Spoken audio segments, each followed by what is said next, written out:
jogo, né? E precisa fazer um placar elevado. Não dá pra se querer ter só coração ou só organização. E principalmente o lado emocional, ele entra, né, na parte tática, também na parte técnica. Isso não dá para esconder. Agora a gente tem que tentar achar um equilíbrio para ter esse lado emocional forte, né, aflorado, porque vai ter um ambiente muito forte, né, uma energia muito forte dentro da arena, e que a gente consiga usar isso na medida certa para melhorar nossa parte técnica e tática, mas não para passar daquele limite, porque senão atrapalha, porque tu muito adrenado, tu perde o discernimento, né? Tu perde a organização, e a gente precisa ter tudo num nível ideal para fazer um jogo quase que perfeito. Aliás, falando nessa organização, vou falar da parte da defesa. É um jogo também que o Palmeiras vai ter que ter aquela partida ideal, ou seja, o teu encaixe de marcação tem que ser perfeito e também atuar no limite ali do físico, da questão psicológica, porque além de você ter que fazer o gol, você não pode tomar, né? Então é aquele jogo para ser a partida perfeita. Tem que ser perto disso, né? A partida perfeita dificilmente vai ter. Mas é perto disso. Todo mundo fala que a gente tem que fazer 3 gols, mas a gente não pode tomar também, né? Então tem que ter esse comprometimento. E eu acho que se a gente entender que enquanto a gente tiver com a bola a gente não sofre gols, já é... Então se a gente tiver, sei lá, 60% de posse de bola, a gente diminui a chance da Ponte em fazer o gol em 60%. Eles têm 40% do tempo só. E dentro desses 40% que eles tiverem com a bola, a gente conseguir ter uma marcação agressiva e deixar eles o mais longe do nosso gol, a chance aumenta mais, né? Mas óbvio que do lado de lá também tem a estratégia de não se deixar pressionar, de não jogar atrás, provavelmente, né? De não defender um resultado desde do começo. Então, vai vencer, vai conseguir a classificação quem conseguir impor a sua estratégia em relação à estratégia do adversário. Prazo, bom dia. Bom dia. Com relação a esse jogo passado mesmo, né? Analisando os 20 jogos do Palmeiras no ano, observando os resultados e tudo mais, o Palmeiras só tinha 3 derrotas, nessas 3 derrotas o placar mínimo de 1-0. E em 30 minutos acaba levando 3 gols. Muito torcedor chegou a falar, cara, nem entendi o que estava acontecendo. Para vocês, foi algo como um pesadelo, assim, uma coisa rápida que passe, agora é repensar o que aconteceu, é isso? A gente não pode esquecer, porque foram erros que a gente cometeu e a gente tem que aprender com eles. Mas também a gente não pode pegar 20 jogos e usar um como exemplo, né? Óbvio que é mais pesado porque não é um jogo de 3 pontos. Se for um jogo de 3 pontos, ficava para trás, a gente recuperava no próximo, zerava. E esse não, esse tem reflexo nesse próximo jogo. Então, é um fato mais grave, né? A gente não tinha tomado 3 gols de bola parada, a gente tinha tomado no máximo 2 gols de uma partida. Pelo menos eu contra o Peñarol ia 2 gols de bola parada, né? Então, a gente vinha se comportando muito bem. E eu acredito que tenha sido um jogo excepcional por defeitos nossos e pela competência da Ponte também. A gente, óbvio que errou, mas errar se erra em vários jogos. Só que a Ponte foi competente também para aproveitar, né? E agora a gente tem uma situação que é uma situação difícil, mas que a gente vai lutar até o fim e tem convicção de que pode reverter se fizer um grande jogo. E é sobre essa situação que eu quero abordar agora. O lema que está nas redes sociais de torcida e de jogadores também, né? O elenco está postando nas redes sociais a hashtag até o apito final. É quase um mantra isso, né? Queria que você falasse um pouco, porque você chegou a postar também. Como a gente estava falando, a gente tem que trabalhar a parte técnica e tática, a gente trabalha aqui dentro do campo, a gente está trabalhando muito. E tem a parte emocional que se trabalha fora de campo e também a parte do ambiente de torcida, né? Te falar que a resposta da torcida foi sensacional. Eu, na terça-feira, tive que sair para ir num shopping e todo o torcedor do Palmeiras que me abordava falava que ia estar no Allianz e que não era pra gente desanimar, que eles iam estar junto com a gente até o fim e que eles acreditavam que a gente tinha que acreditar. Então, a gente acredita e eu tenho certeza que eu tô aqui desde fim de 2012 para 2013, né? Passei por diversas situações aqui, Série B, o Pacaembu cheio, lutando para não cair em 2014, o Pacaembu e o Allianz Parque cheio. A torcida do Palmeiras deu N exemplos, então não é de se surpreender que ela que ela reaja dessa maneira, né? E há 2 dias atrás já tinham 30 mil ingressos vendidos, isso é uma coisa de maluco, né? Tendo a sequência de jogos que a gente tem e com o resultado que foi. Claro que a gente não pode prometer que a gente vai classificar. A gente tem um adversário de muita qualidade e um adversário que tem uma vantagem grande. Mas, independente se a gente classificar ou não, quem vier ao Allianz Parque, quem ficar em casa assistir pela TV, tem certeza que vai sair orgulhoso do nosso time, porque a gente vai dar o que eles querem, que é entrega, que é dedicação e buscar o resultado até o último minuto. Ô Praz, e já são mais de 33 mil, né, ingressos vendidos, e pela dramaticidade aí do caso, esta semana quem está colocando a cara são os jogadores mais experientes, você aí, o Dracena, no treinamento anterior. O que é que vocês com essa experiência podem trazer a mais para esse grupo num momento difícil assim? Eu acho que é principalmente o que eu falei anteriormente, conseguir dosar as situações, né? Não tem como, quando tu entrar em campo no sábado, o estádio pulsando como vai estar, vai arrepiar, tu vai tá com a adrenalina 1000, e isso é bom porque te dá um gás extra para correr, só que tu tem que fazer com que isso não atrapalhe, tu tem que saber usar isso, porque se tu te pilhar demais, a gente já viu N situações em que o fio vira. Então acho que a maior experiência é essa, de trabalhar a cabeça para usar essa motivação, esse barulho que vai vindo da arquibancada, mas sem perder a concentração, usar na medida certa para que isso ajude e não atrapalhe. Ô Praz, uma atitude que acabou repercutindo, não sei se mais do que deveria ou não, ou se de fato não pegou muito bem, foi aquela questão do Omar com o Thiago lá na beira do gramado. Por mais que tenha sido uma circunstância de jogo, como é que vocês trataram isso e como é que você está analisando todas essas especulações a respeito do ambiente do Palmeiras pós-derrota? Então, eu até falei que era covardia numa entrevista que eu dei numa emissora de televisão, né?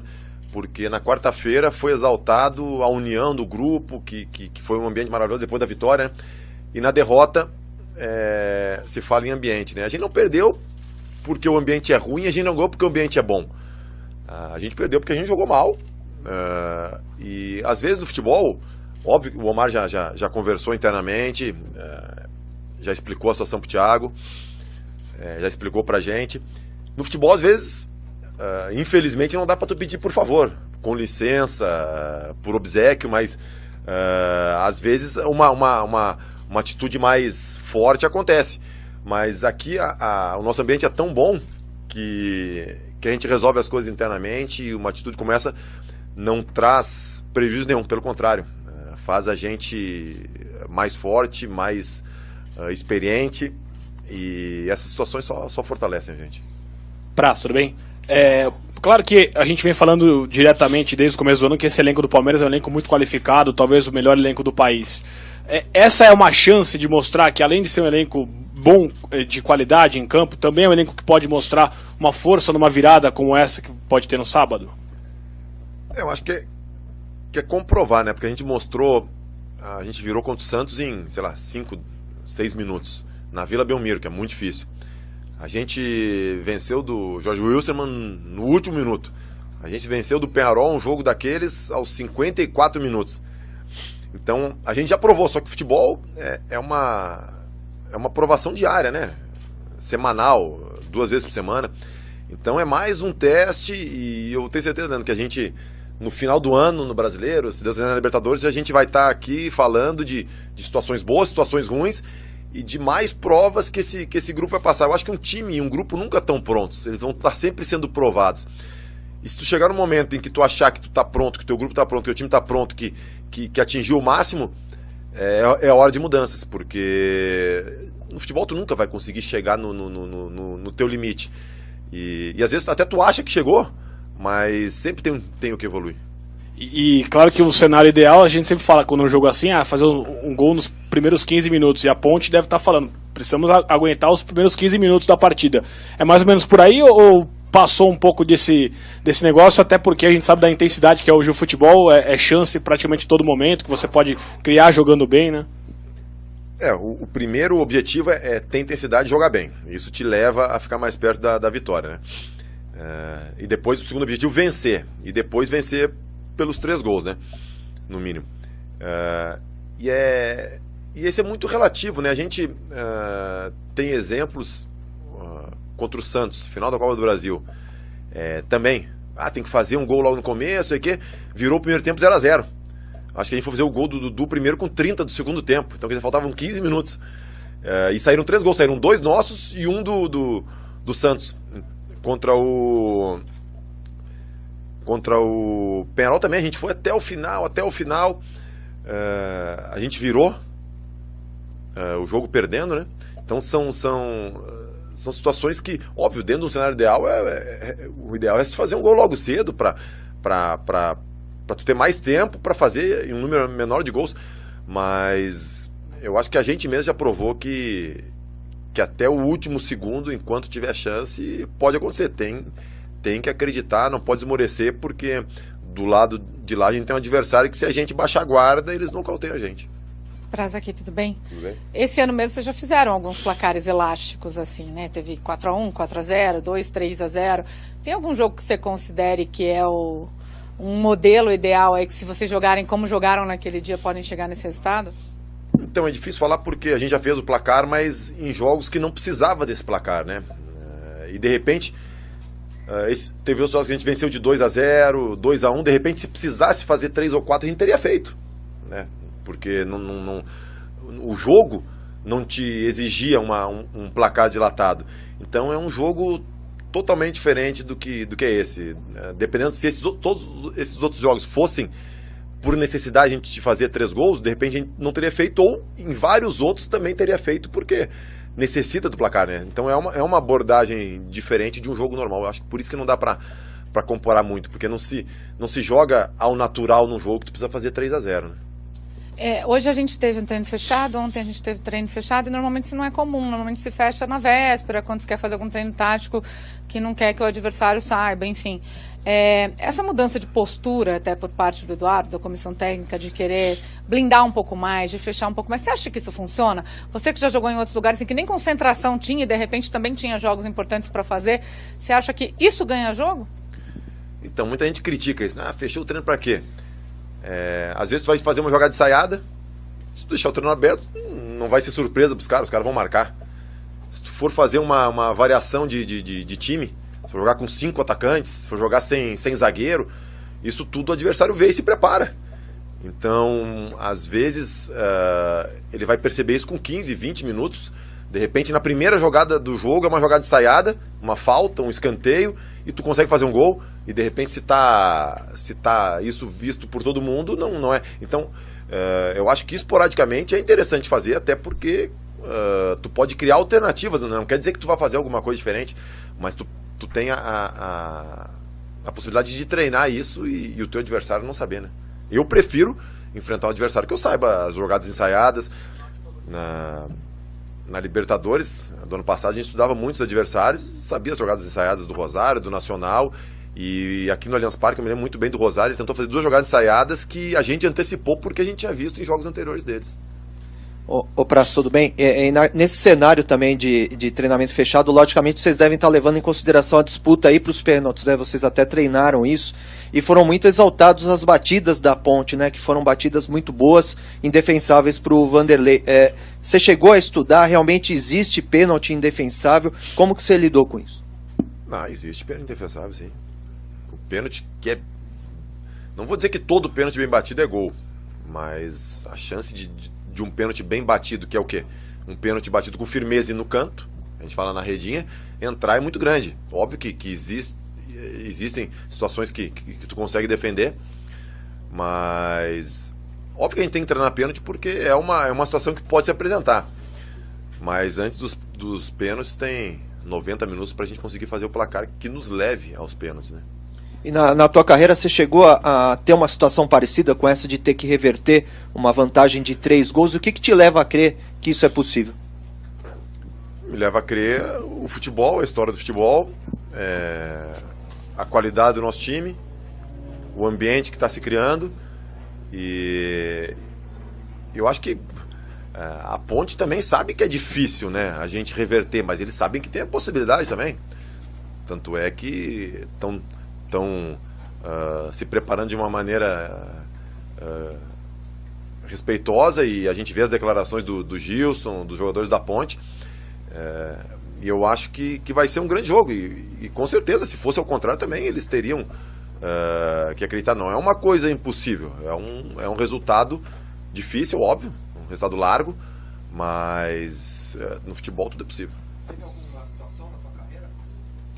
Não. Nem a favor nem contra. Que eu lembre, não.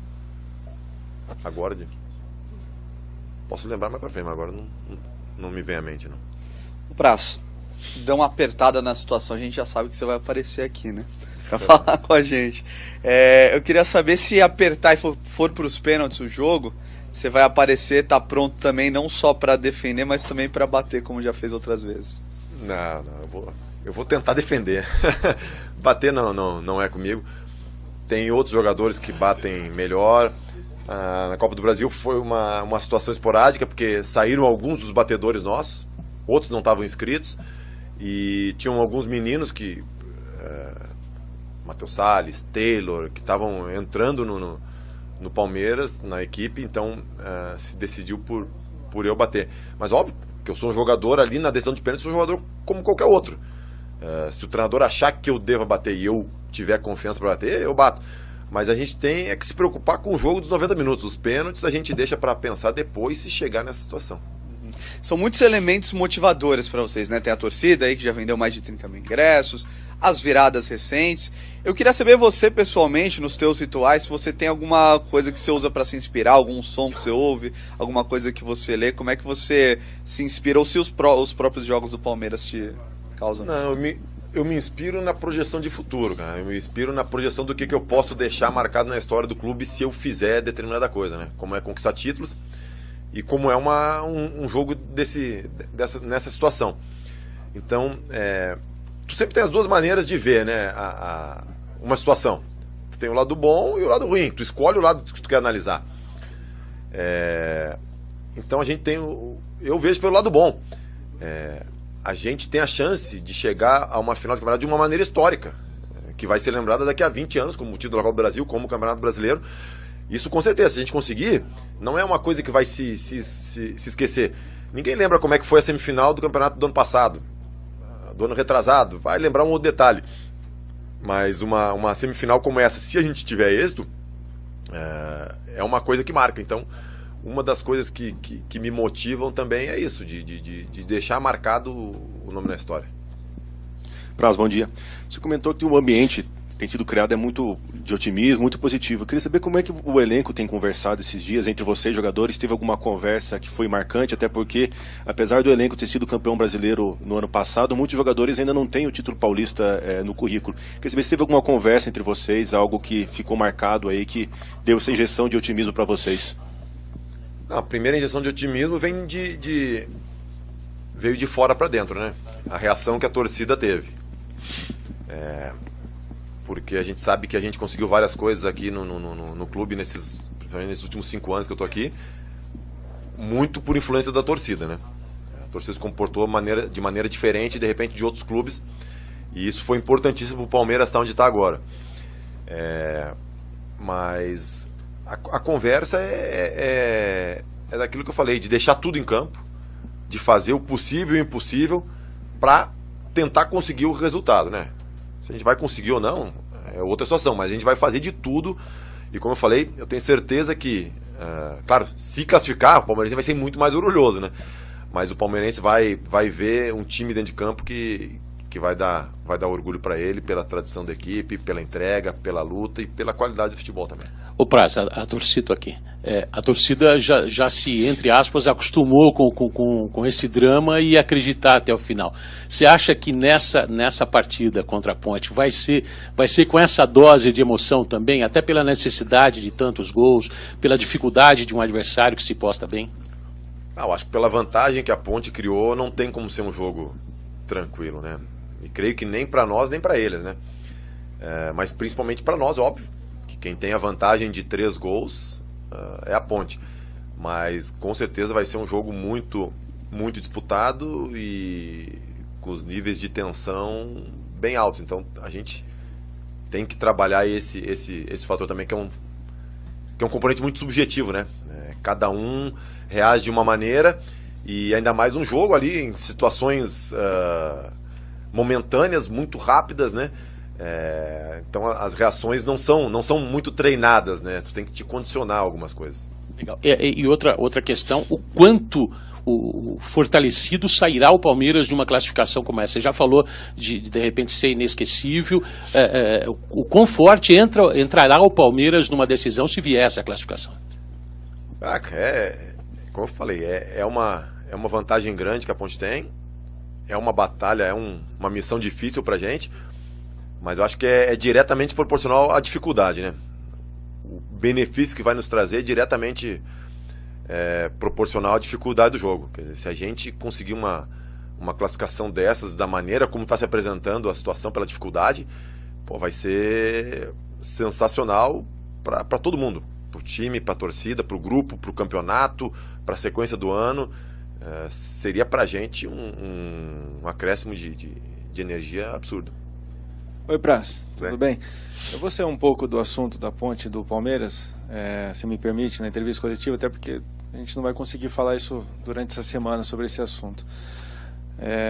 Estou produzindo uma reportagem sobre escolinhas e goleiros em São Paulo que cresceram muito. E muitas crianças de 9, 10 anos viram você alcançar esse auge aqui no Palmeiras e ser campeão e se inspiram muito em você. Então você chega na escolinha e fala assim: quem que você vê hoje como goleiro? O Praz. Então, assim, virou uma referência. E hoje as mídias, as redes sociais facilitam muito para assistir uma defesa, para ter essa referência, para se inspirar em como se portar embaixo das traves. Algo que talvez você não tivesse quando era mais novo. Eu tinha mais o ao vivo só, né? Mais o ao vivo. Eu queria ver a sua opinião sobre esse crescimento mesmo e dessas escolinhas, crianças que estão querendo entrar nas escolinhas para ser goleiros e você como referência, cara, assim, para elas. Eu acho que o jogador de futebol ele tem esse papel também, né? É uma profissão, óbvio, remunerada como qualquer outra, que a gente tira o sustento, que a gente sustenta a nossa família, mas tem esse lado de formação, né, da criança. A criança te vê como um espelho, então tu tem que ter muito cuidado. Óbvio que tu não pode ser criar uma pessoa, uma imagem falsa, mas tu tem que ser verdadeiro, mas tu tem que ter cuidado porque tu é exemplo e serve de parâmetro para essas crianças que estão em formação da personalidade, né? E na minha época realmente não tinha muita coisa. Eu via só os goleiros ali de Porto Alegre, né? Não tinha como ver goleiros da Europa. Até mesmo aqui dentro do país ficava difícil. Hoje em dia, se tu botar no Google, tu vê qualquer goleiro e qualquer situação, né? E acho que pra criança, eu vejo isso pelo menos, o goleiro é uma coisa mais mágica porque tem 11, num time tem 11. Só um que veste diferente, que usa luva, ele é diferente dos outros 10, né? E aí já cria uma certa mística.